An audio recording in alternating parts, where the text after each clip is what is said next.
మన తండ్రి కుమార పరిశుద్ధాత్మ దేవునికి వందనాలు స్తోత్రాలు చెల్లించుకుంటూ దేవుడు ఇద్దరిమందు మనకిచ్చిన వాక్యము ఇర్మియా గ్రంథము 17వ అధ్యాయము 7వ వచనం 8వ వచనం చదువుకుందాం. యెహోవాను నమ్ముకున్నవాడు ధన్యుడు, యెహోవా వానికి ఆశ్రయముగా ఉండును. వాడు జలముల యొద్ద నాటబడిన చెట్టు వలె నుండును. అది కాలువల ఓరను దాని వేళ్లు తన్నును. వెట్టకలిగినను దానికి భయపడదు. దాని ఆకు పచ్చగా నుండును. వర్షం లేని సంవత్సరమున చింత ఉనందదు, కాపమన్నదు. దేవుడి వాక్యం ద్వారా మనల్ని దీవించును గాక. యెహోవాను నమ్ముకున్న వారికి దేవుడు ఆశ్రయముగా ఉంటానని వాగ్దానం చేస్తున్నారు. ఆశ్రయముగా ఉండడం మాత్రమే కాదు, వారు ఎలా ఉంటారో నీటి ఎవరైనా నాటబడిన చెట్టు వల్లే ఉంటారు. ఆకు వాడక వింటారు అంటున్నారు. అది లోతుగా నాటబడిన వేరు వల్లే ఉంటారు అంటున్నారు. దేవుని వాక్యము ఈ విధముగా మనకి తెలియచేస్తుంది. దేవుని యందు భయభక్తులు కలిగిన వారు కానీ, దేవుని నమ్ముకునే వారు కానీ, దేవునికి ఇష్టమైన జీవితం జీవించేవారు కానీ ఈ విధముగా ఆశీర్వదింపబడతారు అని మనం వాక్యంలో చూస్తున్నాం. కనుక మనము దేవునిని ఆశ్రయిస్తున్నాము. మనము ఆశ్రయిస్తున్నప్పుడు మన జీవితంలో ఎలా ఉండబోతున్నాయి? నీటి కాలువల ఎవరైనా నాటబడిన చెట్టు వల్లే ఉండబోతుంది మన జీవితం. మనము ఈ లెంట్ దినాల్లో దేవుని సన్నిధిలో గడుపుతూ ఉన్నాము. దేవుని ప్రార్థన చేస్తూ ఆయనను ఆశ్రయిస్తూ ఆయన కొరకు, ఆయన కృప కొరకు కనిపెట్టుకుంటున్నాం మనం. అందుకే దేవుడు మనకి వాగ్దానం చేస్తున్నాడు. ఏమని అంటే, యెహోవాను ఆశ్రయించిన వారు ధన్యులు, వారు జలముల యొద్ద నాటబడిన చెట్టు వల్లే ఉంటారు అంటున్నారు. ఇంకా దానికి ఆహారం అదే కదా, మనము కూడా అంతే కదా. సమృద్ధి అయిన ఆహార పానీయాలతో మనం ఉండినప్పుడు మనము ఎంతగానో ఆరోగ్యంగా ఉండగలుగుతాం. ఏదైతే లేమి కలిగి ఉంటుందో అప్పుడు మన ముఖాలు వికారం అయిపోతాయి. అలాగే చెట్లు కూడా నీళ్లు లేనప్పుడు మనకు తెలుసు బాగా.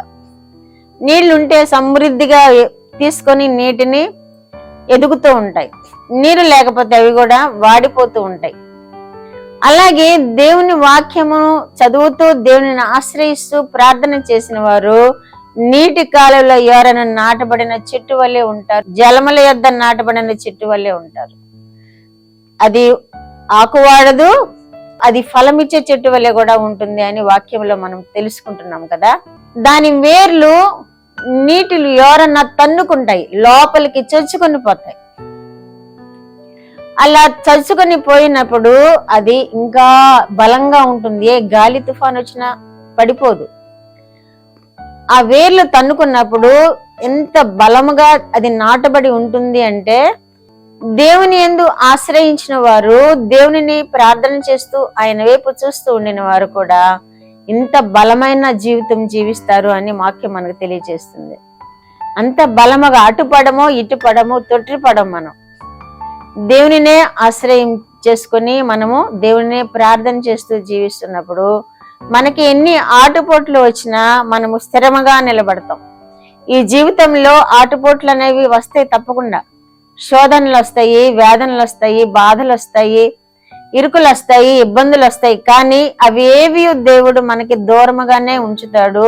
జయమిస్తాడు వాటిలో నుండి వెలుపలికి రావడానికి. జయమిచ్చి మనము బలముగా నిలబడే వారినిగా చేస్తాడు దేవుడు. అప్పుడు దేవుని యొక్క కృప మనకి తోడుగా ఉంటుందని మనము విశ్వసించి దేవునికి వందనాలు చెల్లించుకుంటూ మనము దేవునిలో ఇంకా స్థిరపడవలసిన వారంగా ఉన్నాం. హెజ్కేలు గ్రంథము 31:4 కూడా ఈ విధముగా తెలియజేస్తుంది. నీళ్లు ఉండటం వలన అది మిక్కిలి గొప్పదాయను. ఆ నీరు ఉంటే గొప్పగా వృక్షాలు నాటబడతాయి, గొప్పగా ఎదుగుతాయి. మనము కూడా దేవుని ఆశ్రయంలో దేవుని యొక్క కృప మనకి తోడుగా ఉంటే నీటిలో ఉన్న చెట్టు ఎంత గొప్పగా ఎదుగుతుందో మనము కూడా గొప్ప జీవితాలు జీవించగలుగుతాం, గొప్ప ఆశీర్వాదాలు మనం పొందుకోగలుగుతాం. ఈరోజు పిల్లలు, యవనస్తులు దేవుని మీద ఆధారపడితే వారు ఇంకా గొప్పగా చేస్తారు. వారి నాలెడ్జ్ని బట్టి వారు వికసించవచ్చు, మంచి మంచి చదువులు చదవచ్చు. కానీ దేవుని మీద ఆధారపడితే ఇంకా గొప్పగా చేస్తారు. వాళ్ళని ఇంకా వృద్ధిలోనికి తీసుకుని వస్తారు, ఉన్నత స్థలాల్లో పెడతారు దేవుడు అన్ని. కనుక దేవునిని ఆశ్రయించాలని మనం ఈ వాక్యం ద్వారా తెలుసుకుంటున్నాం. దేవుని ప్రార్థించాలి, దేవుని ఆశ్రయించాలి. నియామక కాలాల్లో ఆయన కృప కొరకు ప్రార్థనలు యాచనలు చేస్తూ ఉండాలి. అప్పుడు దేవుడు మనల్ని తప్పకుండా ఆశీర్వదిస్తాడు. అలాగే ఇంకా అది గొప్పగా ఎదగడం మాత్రమే కాదు, ఎత్తుగా కూడా ఎదుగుతుంది. ఈ ఎత్తుకు సాదృశ్యం ఏంటంటే మనల్ని ఉన్నత స్థలాల్లో నిలబెట్టడమే. దేవుడు మన పిల్లల్ని మనల్ని ఉన్నత స్థలాల్లో నిలబెడతాడు. ఎందుకని అంటే ఆయనను ఆశ్రయిస్తున్నాం కనుక, ఆయనను కలిగి ఉంటున్నాం కనుక, ఆయనను ప్రార్థన చేస్తున్నాం కనుక. కాబట్టి ప్రియమైన దేవుని బిడ్డలారా, దేవుడు ఇచ్చిన ఈ వాక్యంను ఆధారం చేసుకుందాము. మనం ఆయన ఆశ్రయిస్తున్నాం, ఆయనను వేడుకుంటున్నాము. స్థిరపరుస్తాడు, బలపరుస్తాడు, గొప్పగా చేస్తాడు మనల్ని. ఈ ప్రార్థనలు మనకి వృధాగా పోవు. ఆయన సన్నిధిలో చేరి ప్రార్థనలు చేస్తున్నప్పుడు మన ప్రార్థనలు త్రోసివేయబడవు. వాక్యంలో ఏ వాగ్దానాలు ఇచ్చారో దేవుడు ఆ వాగ్దానాలన్నిటినీ మన జీవితంలో నెరవేరుస్తారు. మనల్ని స్థిరపరుస్తారు, బలపరుస్తారు, ఎత్తు చేస్తారు, గొప్పగా చేస్తారు. మనల్ని మన పిల్లలను ఆశీర్వదిస్తారు. అట్టి కృప మీరందరూ పొందుకుందరుగాక. ప్రార్థన. మా దేవ, మా ప్రియ పరలోక ప్రభువా, మీ పరిశుద్ధ పాదములకు వందనాలు, స్తోత్రాలు.